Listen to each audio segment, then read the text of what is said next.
All right, ladies and gentlemen, welcome back to this losers bracket match, best of 3 between KSM and RESIN here on the loop. KSM spawning in green at the top of the map. Zath, what do we got cooking for the KSM lineup? Well, KSM is bringing a St. Vincent and a Vermont. Vermont is in a sniper build, and St. Vincent's in what you'd expect him to be in. We've got a Marsilli, as Putin would like to say, heading towards the A cap. Looks like reload build. A second Marsilli also heading that direction. I feel like we've seen this before, Raptor. Anyways, moving along, we've got ourselves a Brizzy working its way towards C cap with a Shimakaze torpedo, all torpedo spec, including, let's see, 12 kilometer for Ganser there. Okay. And a smoke concealment torpedo build gearing that's also heading towards the D cap. Going middle is Kingsman's Des Moines, unique upgrade, Ragnar, piloted by Malikan, typical Ragnar things. And I think that covers them all. That gets it. That gets it. All right. What do we got to the south? RESIN here, spawning on the bottom end of the map. They have fielded K-Bombs, Ohio. Looks about the same as it was last game. He's got range and artillery plotting on 6. Again, with the Kremlin, Feva. So both battleships headed to B here for RESIN. Feva's Kremlin with a fairly standard reload and survivability kind of build. Dark Angels Des Moines running a legendary there in slot 6. Peyton's Stalingrad running range and acceleration there. Or that's the engine room mod in slot 4. Allows him to get off a 0 a little quicker, so he can hopefully do some backward and forward dodging. Fries is gearing with his hybrid build, running gun reload in slot 6, but unique upgrade there in slot 5, and the torpedo tube protection there in slot 3. On the other flank, well, gosh, where else have we seen this? Eagle Lance's Marseille running a reload and accuracy build there with the engine boost modifier. Same build for Big 6. Elgar the Smoke Hider. There we go. Well, he's driving a Napoli this game, so he's going to live up to his name with a reload and a little bit of secondary action. They're running the secondary mod, but that's right, no secondary skills anymore in the cruiser tree, my bad. And then all that fronted by Mad Dog Shimakaze with a very similar build to Ganser, running a full torpedo reload, including the unique upgrade. Is he running 20s or 12s, Zath? Both of them are running 12s, and Sporthead's Marsilli already detected taking some hits. Look how deep he is early. Well, so do you remember late in the day on EU, we saw, I think, Penta putting a Marseille in this position for very similar reasons on this exact same map. And what are those reasons, sir? Well, so they were basically able to use the Marseille to prevent or at least help deny one of these pushes up the one line, because you already got somebody sitting out here with cross shots looking through these various gaps with guns big enough to be a threat for certainly to Citadel cruisers, but even to potentially Citadel certain battleships, certainly to get full pins on most battleships that would try to push past. Okay. Well, we'll see how it works out for them, as they're up against 2 battleships, a Stalingrad, Des Moines, and a Gearing. I don't like those odds, frankly, but I'll tell you what, look at Mr. Kingsman Des Moines here. I mean, I'm getting flashbacks of the first game we played today, or second game? Yeah, at some point, they're just going to walk right through the middle. That was second game of the day back when we were casting MHG and Epoxy, but I got to say, I think it's not going to be too long before KSM realizes there ain't nothing in the middle of the board, and they basically get it for free if they want it. Ganser backing up, takes a torpedo for his trouble. Yep, Ganser takes one of midships. I think that was a Napoli torpedo, Zath. It was very slow moving, so yes. Mad Dog just fired his racks. Brisbane radar going up, catching Mad Dog Shimakaze, but not doing him any good because, well, Mad Dog's behind an island. Oyman has to be careful. He's drifted out of his smoke now.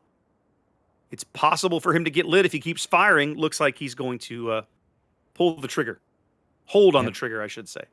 Sporkhead, meanwhile, on the other flank, continuing to get hammered here up against now Fiva G's Kremlin and Dark Angels Des Moines. Forced to back off. Yeah, he's backed up around that island a bit. He's got good, solid cover.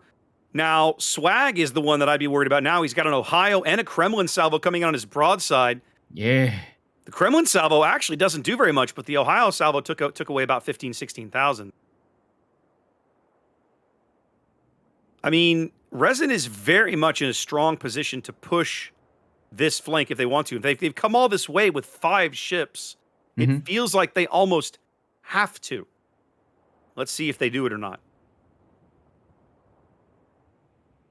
Yeah, it kind of feels bad if you bring the beef and then you just don't do anything with it, right? Double Marseille Napoli push continuing to work up the 10 line here for RESIN. Again, I'm shocked that KSM has not gone into the middle of the board. They have to know there's no one there by now. I think the only ship they haven't seen is maybe the gearing on the 1 line.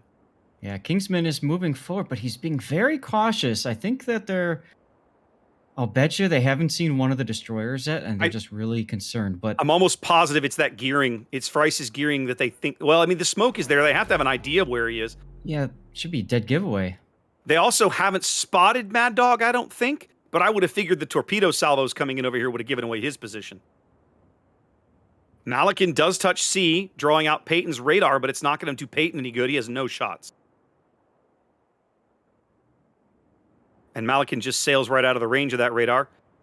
So KSM is going to pick up C, having surrendered D now to RESIN. 6.5 minutes gone. The push on the 10 line, highly successful so far. The push on the 2-3 line. Not. Calling it a push is a bit of a misnomer, but I'll be honest. With Swag's position, they don't have to push. He's continuing to drive straight at them. I don't understand this, Saf. Yeah, it's like they're like, well, we're going to push them, and then Swag's like, hold my beer. I don't understand why Swag came out from behind this island at all. In my opinion, he should have stayed up here much closer to the A cap. They're going to lose him. Yeah, as his heel came available. Yeah, it just feels unnecessary for them to have lost a battleship already. I agree. I think the problem was he started moving forward, trying to time it so that his heel was available when it was needed. He was just 1 second too early. Well, certainly very little to prevent a push up the 2-3 line now if RESIN wants it, and they've got a 120-point lead on the strength of that early kill. Yep. So now, basically, RESIN could just kind of chill on both flanks. They don't even need the middle. Let's see. KSM is rotating Malikan's Des Moines. Kingsman's Des Moines and Malikan's Ragnar back to this side of the map, so that their teammates aren't quite so outnumbered.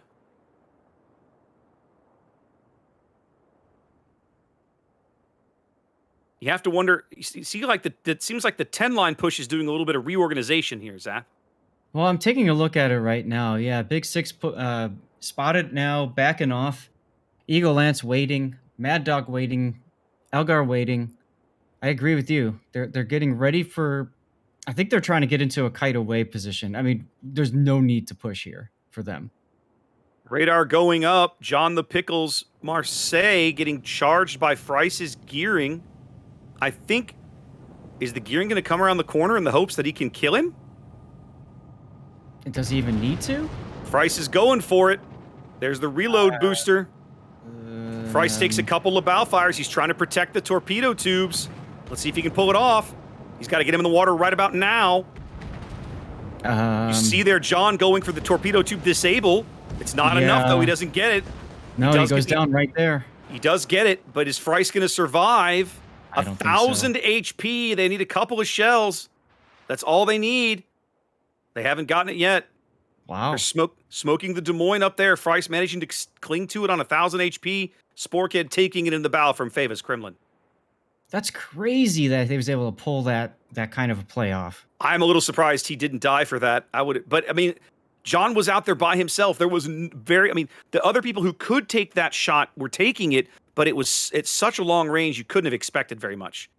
I guess my thought was, what's the point? But Sporkhead's going to try for the ram. I don't think he's going to get there. Not with Peyton on his broadside. Nope. Not a chance. Well, Peyton smacked him. The Dark Angel was going to light him on fire. Fava punches him out through the bow. It's a 3-ship lead for RESIN.